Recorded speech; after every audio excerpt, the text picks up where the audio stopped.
আসসালামু আলাইকুম। তো একটা বাছুর জন্মের ঠিক কতদিন পরে কৃমির ওষুধ খাওয়াতে হবে, পাশাপাশি কৃমির ওষুধ খাওয়ানোর পর কি মেডিসিন খাওয়ালে ওই বাছুরটি বাড়তি খাদ্য খাওয়ার আগ্রহ খুবই দ্রুত ফিরে আসবে। তো মূলত হচ্ছে বাছুর জন্মের কতদিন পর আমরা কৃমি ওষুধ খাওয়াবো। তো আসলে সঠিক নিয়ম হচ্ছে 10 থেকে 17 দিন।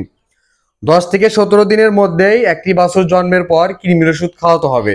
যেহেতু বাছুর পর্যাপ্ত দুধ খায়, সেই ক্ষেত্রে প্রতিনিয়ত কিন্তু বাছুরের পেটে কৃমি তৈরি হয়। এজন্য আপনারা 10 থেকে 17 দিনের মধ্যে কৃমির ওষুধ খাওয়াবেন। তো প্রথমত এই স্টেপে মূলত হচ্ছে যদি আপনি সিরাপ দ্বারা কৃমি ডোজ করেন সেক্ষেত্রে সবচেয়ে বেটার হয়। তবে আপনি বোলাস দ্বারাও করতে পারবেন, এখানে সমস্যা নেই, তবে সিরাপটাই সবচেয়ে বেশি ভালো হয়। তো এখানে আমরা নিউট্রাক্স বেট এই সিরাপটি ব্যবহার করব। এটার গ্রুপ হচ্ছে আপনার লিভামিসল গ্রুপ। তো এটার ডোজ হচ্ছে আপনার 1 কেজি বডি ওয়েটে, মনে রাখবেন বাছুরের 1 কেজি বডি ওয়েটে 1 মিলি করে দিতে হবে। তো আমরা যে বাছুরটিকে কৃমি ডোজ করবো, আমার বাছুরটি আজকে 17 দিন পূর্ণ হয়েছে। তো বাছুরটির এখন মোটামুটি 30 কেজি বডি ওয়েট হবে। সেই ক্ষেত্রে যেহেতু নিউট্রাক্স বেডটা 30 ml হয়, সেই ক্ষেত্রে আমরা একটাই খাওয়া দেবো পুরোটাই।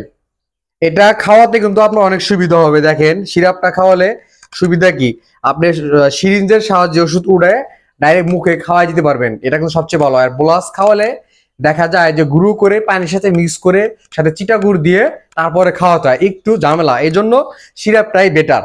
আমি বলছি না যে বোলাস খাওয়ানো যাবে না, আপনি খাওয়াইতে পারেন, সমস্যা নাই। তবে আমরা লিভামিসল গ্রুপ অর্থাৎ নিউট্রাক্স সিরাপ দ্বারাই প্রথম কৃমি ডোজটা করবো। তো আগে চলেন আমরা ওষুধটা খাওয়া দেই, তারপরে কি মেডিসিন খাওয়ালে বাড়তি খাদ্য খাওয়ার আগ্রহ তৈরি হবে বিস্তারিত আলোচনা করতেছি। তো অবশ্যই বাছুর গরুকে ওষুধ খাওয়ানোর সময় সাবধান ওষুধ খাওয়াতে হবে। কারণ হচ্ছে এদের ওষুধ শ্বাসনালীতে যাওয়ার খুবই চান্স থাকে, এজন্য ভালো করে ধরে নিতে হবে। যেহেতু বাছুর গরু একটু খসড়ামি করবেই, তো কাছে থেকে দেখো ভালো করে ধরে এই জিহ্বার উপর দিয়ে এইভাবে এও যদি দেওয়া যায় তারা কিন্তু ইজি ভাবে খাইতে পারবে। তো আমরা অলরেডি 10 মিলি খাওয়াই দিছি।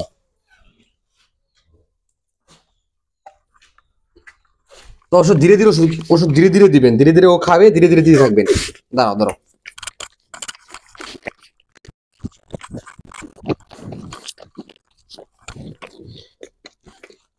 আর মাত্র 10 মিলি আছে, এটা দিলেই শেষ।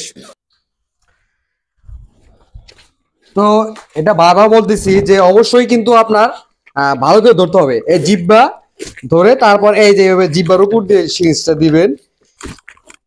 তো আলহামদুলিল্লাহ কিন্তু খাওয়ানো শেষ হয়ে গেল খুব ইজি ভাবে। তো এখানে তেমন কিন্তু সমস্যা হলো না।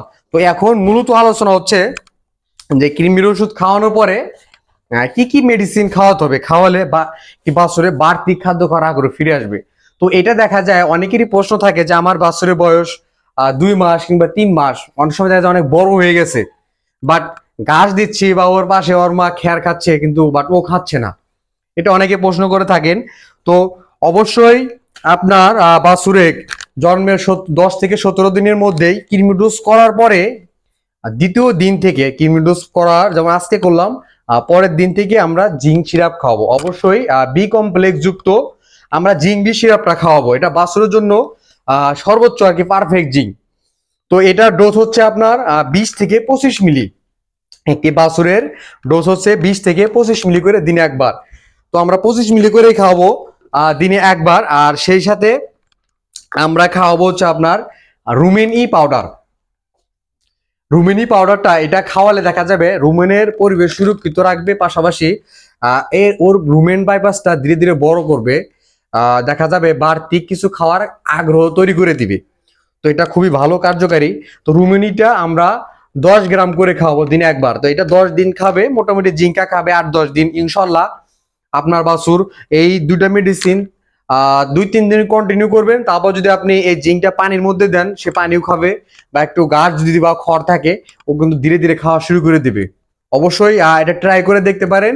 আর দ্বিতীয়ত কথা হচ্ছে আপনার বাছুরে কৃমির ওষুধ খাওয়ানোর পর অবশ্যই ওই দিন গোসল করাই দিবেন, সেই সাথে পরের দিনও গোসল করাই দিতে হবে। যেহেতু বাছুরের অতিরিক্ত দুধ খায়, ওদের ভিতরে গরম থাকে, এজন্য গোসলটা বাধ্যতামূলক করাবেন। সেই সাথে লক্ষ্য রাখবেন আপনার যেদিন আবহাওয়া বা টেম্পারেচার কম থাকবে, মানে দেখা যাচ্ছে রোদ কম থাকবে, দিন ঠান্ডা থাকবে, ওই দিনই কৃমির ওষুধটা খাওয়াবেন।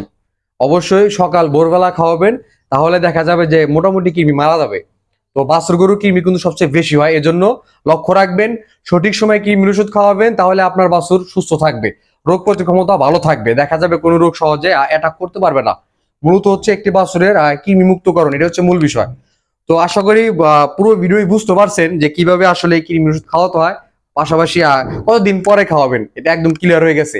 যদি ভিডিওটি ভালো লাগে অবশ্যই লাইক কমেন্ট করে আপনার মতামত জানিয়ে দিবেন। এখনো যারা ডক্টরস এগ্রো ফার্ম আমার এই ইউটিউব চ্যানেলটি সাবস্ক্রাইব করেন নাই, অবশ্যই সবাই সাবস্ক্রাইব করে পাশে থাকবেন। তো সুস্থ থাকবেন, ভালো থাকবেন, আল্লাহ হাফেজ।